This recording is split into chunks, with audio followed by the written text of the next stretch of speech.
Salam, hər vaxtınız xeyir olsun. Bu son günlərdə Mədəniyyət Nazirliyi ilə olan bu söhbətdə əslində mən şərh yazmışdım bir statusa. Görürsünüz ki, sağ olsun jurnalistlər, təşəkkürümü bildirirəm. Mənim şərhlərim də xəbərə çevrilə bilir. İlk onu vurğulamaq istəyirəm ki, müsahibə verməməyimin səbəbi var. Jurnalistlər məndən çox müsahibə istədilər bu məsələ ilə bağlı. Müsahibədən imtina etdim. Mənim dediyim söz ancaq var mənim əlimdə. Çünki bilirsiniz ki, insan yalan danışırsa, yalan danışanda çoxlu kənardan sübut da toplaya bilir hətta. Amma düzünü deyən adam çox vaxt görürsünüz ki, tək qalır və haqlı olaraq haqsız durumuna düşə bilir. Mən bu həyatda bir onu deyim ki, təkcə özümə güvənirəm, Allaha güvənirəm və valideynlərimə güvənirəm. Başqa güvənə biləcəyim, etibar edə biləcəyim insanlar demək olar ki, yoxdur, çox azdır, bəlkə də heç yoxdur. Deməli, Mədəniyyət Nazirliyində çalışan mənzərlə bağlı bir açıqlama verim. Mən niyə görə ətraflı müsahibə vermək istəmirəm? Mən deyəcəm, mənim dediyim sözün elə bil ki, dəyəri qalacaq bir kənarda. O çalışdığı, hətta əgər rüşvət alırsa, yəni bunu iddia kimi qəbul eləməsinlər. Eşitdiyimə görə hal-hazırda bir neçə xalq artisti ilə söhbətlər gedir. Hətta bayaq bir tanışım restoranların birində əyləşmişdi. Orada mənə canlı video çəkdi, göndərdi. Göndərmədi, yığdı, dedi səsini çıxartma, burada oturub səndən danışırlar.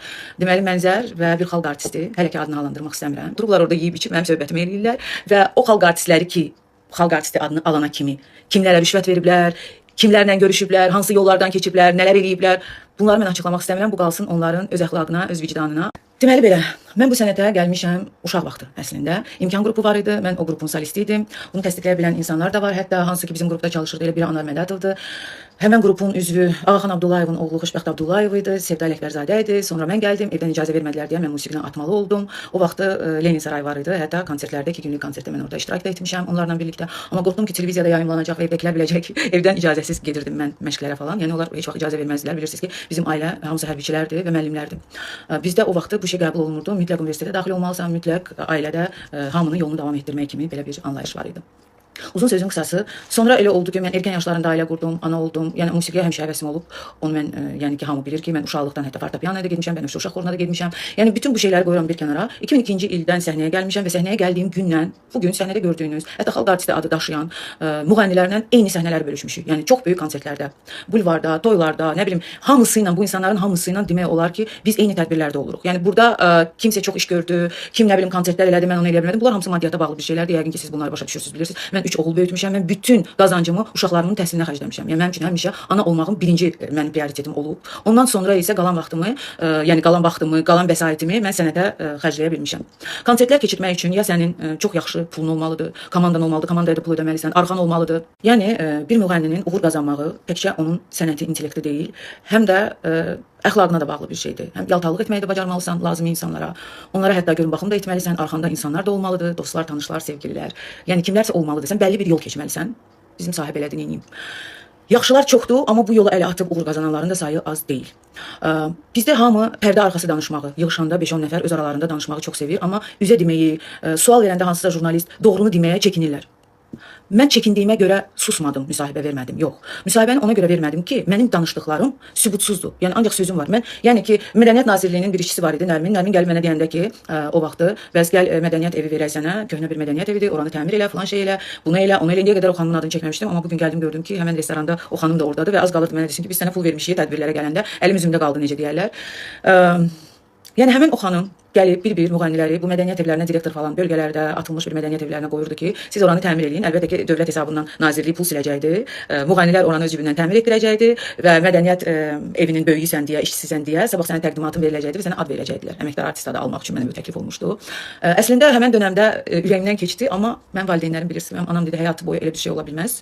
Mən icazə vermirəm. Sabah nəsə olsa, o sənin boynunda qalacaq. Bu dövlətdən yeyintidir. Sən öz cibindən hətta pul xərcləyib bunu eləsən də, onlar dövlətdən pul yeyintisidir. Mən valideynlərim bu şeyləri qəbul edən insanlar deyil, bilirsiniz ki, onlar necə insanlardır, vətənpərvər, hərbiçi, onların psixologiyası tamamilə fərqlidir. Bəlkə mənim dəyişməməyimin səbəbi də məhz valideynlərimin ətrafımda olan insanların belə insanlar olmasıdır. Yəni uzun sözün qısası, rüşvət verib nəyisə etmək bu doğru bir şey deyil. Bu həm özünü, həm dövləti, həm də milləti aldatmaq kimi bir şeydir. Əgər indiyə kimi mənim canlı ifalarımı görməmisinizsə, yəni bu yerdən vurmaq istəyirlərsə ki, o nə oxuyur, nə bilim neyin. Bəli, mən heç kəsi qane eləmək üçün mahnılar ifa etmirəm. Elə mahnılarım olub ki, hamı tərəfindən bəyənilib. Elə mahnılar da olub ki, ancaq musiqiçilər tərəfindən bəyənilib. Yəni kütlə üçün olmayıb, yalnız musiqiçilər bəyənib bu mahnıları. Həmişə də imkanım olmur ki, mən gedim, ürəyim istəyən mahnını alım, onu aranjman elətdirim, ona klip çəkdirim, konsertlər eləyə bilim. Konsert eləmək üçün mən musiqiçi götürməliyəm, mənim yanımda komandam olmalıdır. Mən onların hamısına pul ödəməliyəm. Təsəvvür edin, mən tək 3 övlad böyüt, 3 oğul, onları oxutdur, pullu məktəbdə, xaricdə, universitetdə, bütün bunların hamısını elə və paralel olaraq da mən sənətə gələndə mənim 4 evim var idi. Mənim indi bir evim var. Yəni mən sənətə gəlib onlar kimi ev sahibi olmamışam. Mən sənətə gələndə mənim hər şeyim var idi. Her şeyim, 2 avtomobilim, qızıllarım, brilliantlarım, nə bilim, bankda hesabım, hər şeyim var idi. Mənim həyat yoldaşım da varlı insan olub. Ailəm də şükür Allaha, yəni ki, elə bir ehtiyacı olmayıb ki, mən onlara kömək eləyim. Yəni heç kəsə ailəmdən kömək eləmirəm. Mən ancaq öz uşaqlarıma baxmışam və öz uşaqlarımı da böyütmək üçün, yaxşı böyütmək üçün pulumu buna xərcləmişəm, sənətə qoymamışam. Əgər kimsə bugünkü gün məndən eyni anda sənətə başlayıbsa və gəlib bugünkü gün hansısa nailiyyətləri əldə edə bilibsə, bir otursun düşünsün ki, bunları etmək üçün o nələri qurban verib və hansı yollardan keçib. Hansı yollardan keçmisən ki, bugünkü gün sən bu uğuru əldə etmisən və deyirsən ki, bu mənim uğurumdur. O ki qaldı, Nərminin adını çəkdim bayaq. Bax, indi mən bunu deyirəm. Bu hadisə baş verəndə, bu hadisənin təkcə şahidi mənim anamdır. Anamdan başqa, çünki bu söhbətə şahid olan ikinci bir insan yoxdur. Həmən dönəmdə mama bizdə qalırdı və bu söhbətlər olanda da mənim anam bu söhbətlərə şahid idi. Ona görə bunu mən açıq şəkildə deyə bilirəm. Yəni ən azından bu söhbətin bir şahidi var və şahid olan kəs də həyatında heç vaxt nə yalan danışmaz, nə şər atmaz, nə belə qalmaqallara qatılan insan deyil. Yəni şəxsiyyətdir, qazidir, qadın qazi. Təsəvvür eləyin də o necə xarakterə sahib bir insandır. Yəni ona görə bunu açıq şəkildə deyə bilirəm ki, sabah kimsə desə ki, Nura mənə şər böhtan atır, ən azından mənim yanımda şahidim olur. Başqa məsələlərdə niyə görə mən danışa bilmirəm? Bildiyim hətta məsələləri danışa bilmirəm. Şahid gətirməliyəm. Kimsə gəlib deməlidir ki, mənim yanımda olub bu söhbət. Amma əfsuslar olsun ki, bu söhbəti bilən bir neçə insan var. Onların heç biri heç bir vaxt gəlib bu söhbəti şahid kimi ifadə verməzlər. Ona görə hüquqi tərəfini, qanuni tərəfini fikirləşərək mən çox şeyi açıb ağartmıram. O bir məsələyə, jurnalistlərlə bağlı. Sizə dərin minnətdarlığımı bildirirəm. Hər dəfə mənim xəbərlərimi öz saytlarınızda işıqlandırırsınız. Buna görə sizə dərin minnətdarlığımı bildirirəm. Bu məsələ ilə bağlı sizə açıqlama verməməyimin səbəbini də sizə dedim. Çünki bir insan nəyisə deyirsə, əgər ona şahid tapa bilmirsə, yəni mən əlimdə telefonla gəzib kiminsə səsini yazan, videosunu çəkən insan deyiləm. Həyatı boyu mən heç bilmirəm ki, telefonda ümumiyyətlə səs yazma necə olur, hardadır, o proqram necə işlədirlər, onu necə eləmək mümkündür. Bu şeylərdən mən xəbərsizəm. Yəni mən özümə nə də bir başqasına belə bir alçaqlığı yaraşdırmıram ki, kimsə kiminsə səsini yazsın, videosunu çəksin. Elə şeylər var ki, mən onun insanın üzünə deyərəm, heç kimin yanında təkrar onu eləmərəm. Yəni bir insanın alçaltmağı istəmərəm. Və işıqlandırdığım problemlərdə indiyə kimi özümdən çox başqa insanların problemi olub. Mən öz problemlərimi özüm həll etməyi sevirəm. İndiyə kimi biriniz də bilə bilmərsiniz ki, mənim nə vaxt nə problemim olub, istəyir səhhətimdə, istəyir ailəmdə. Ciddi problemlərdən gedir söhbət. Hansılar ki, doğrudan da mənim həyatımda olub. Pulsuzluq da olub. Hər şey bu həyatda hər bir insanın başına gələ biləcək pis, yaxşı nə varsa, onlar mənim də başıma gəlir. Mən də hamı kimi insanam.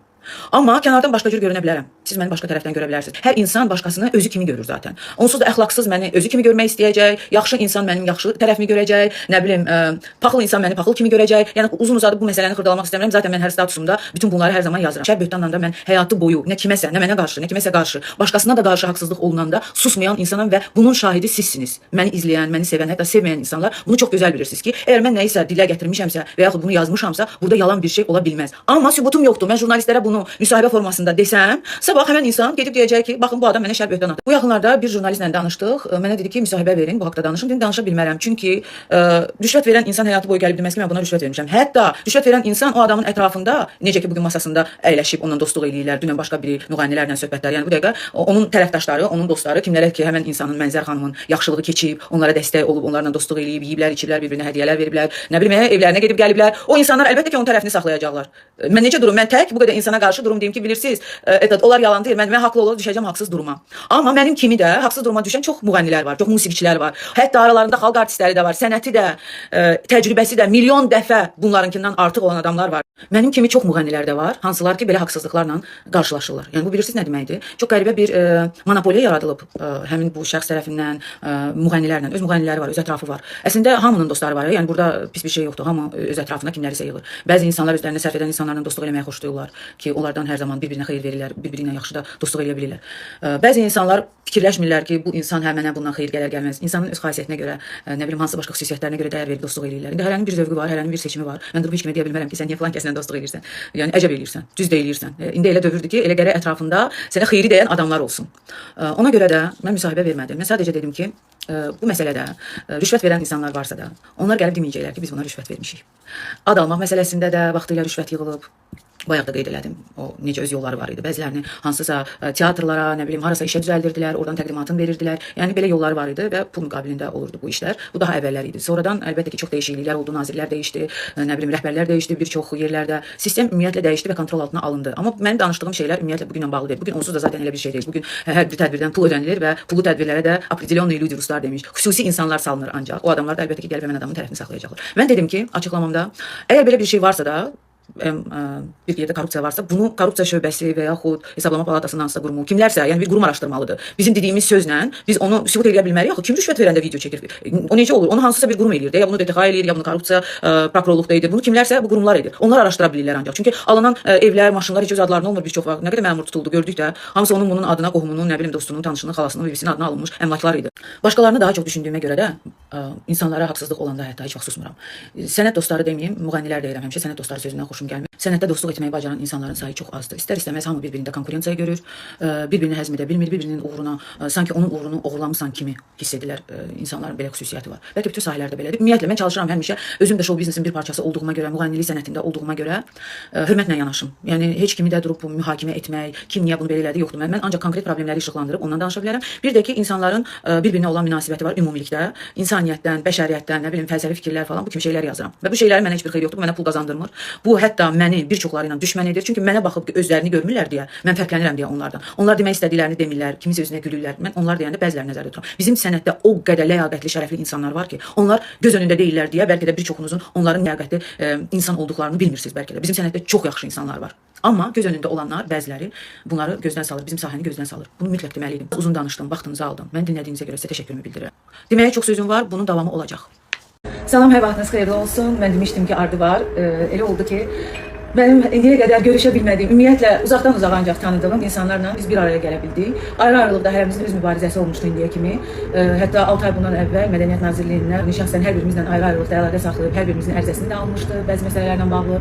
Elə oldu ki, bu problem yarananda şərhlərdə öz fikirlərini yazan insanlarla qərara gəldik ki, bugün görüşək. Yaxşı ki də bugün biz görüşdük və mən istəyirəm ki, siz bizi axıra kimi, sona kimi dinləyəsiniz. Mən Tərənnüm Mahmudova, yəqin ki, çoxlarınız mənə tanışsınız, estrada caz ifaçısıyam.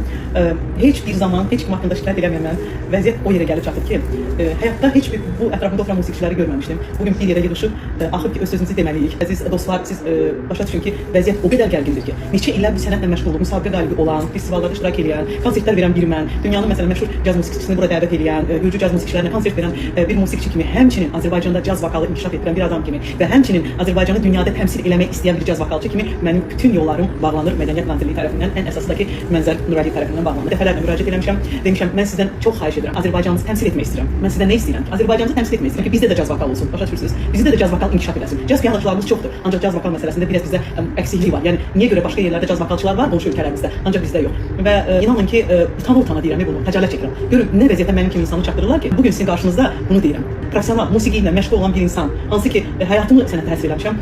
Görün nə bir vəziyyətdir ki, mən deyirəm ki, qoymurlar mənim vətənimi təmsil edin başqa yerdə. Nə etməliyəm? Ən gözəl musiqi ilə məşğul oluram və təpədən dırnağa qədər də sənətçiyəm.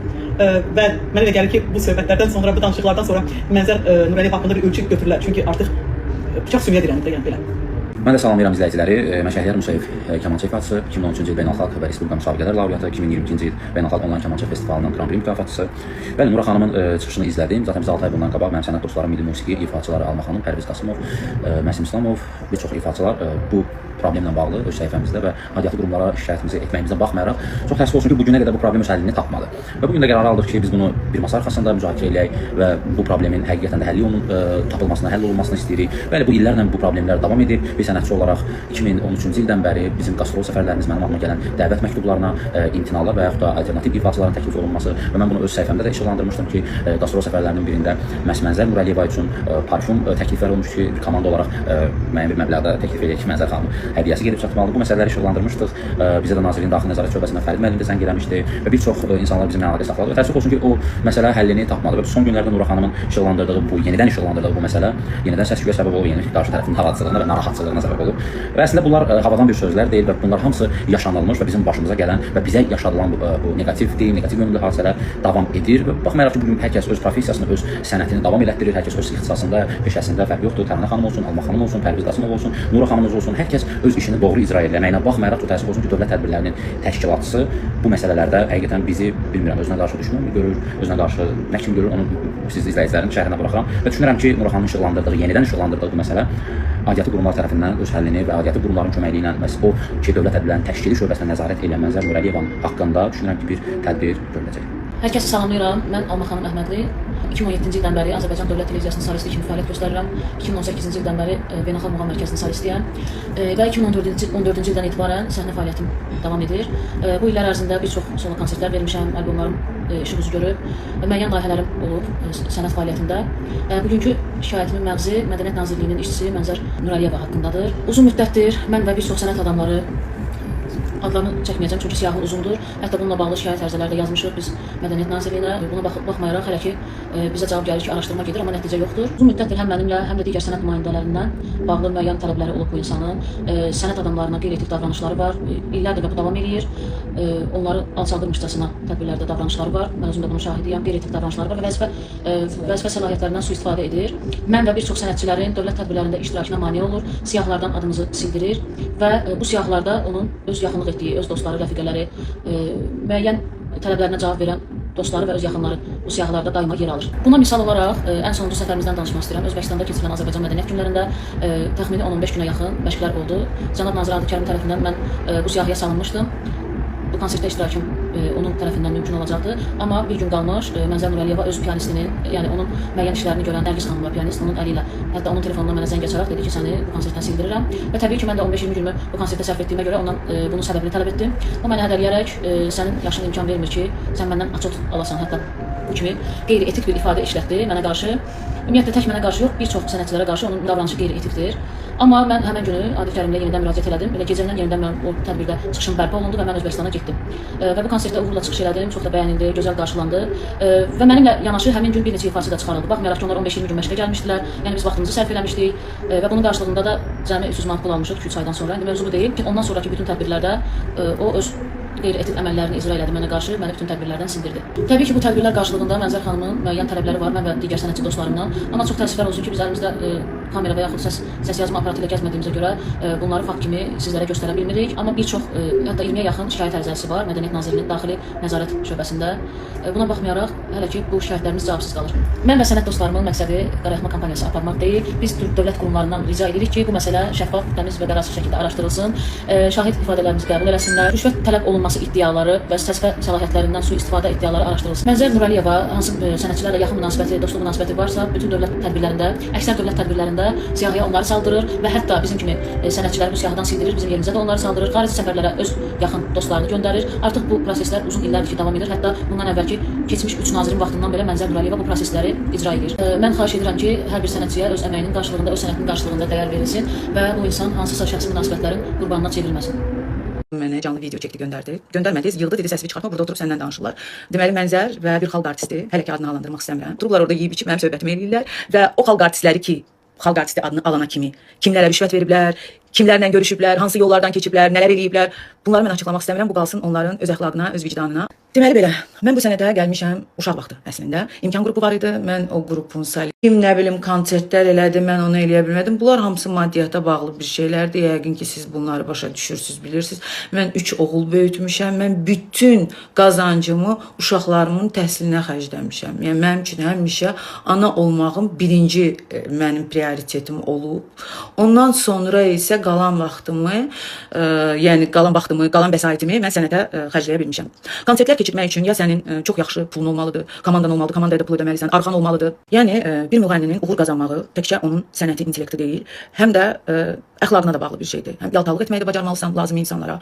Onlara hətta görün baxım da etməlisən, arxanda insanlar da olmalıdır, dostlar, tanışlar, sevgililər. Yəni kimlərsə olmalıdır. Sən bəlli bir yol keçməlisən. Bizim sahib elədir, neyim. Yaxşılar çoxdur, amma bu yola ələ atıb uğur qazananların da sayı az deyil.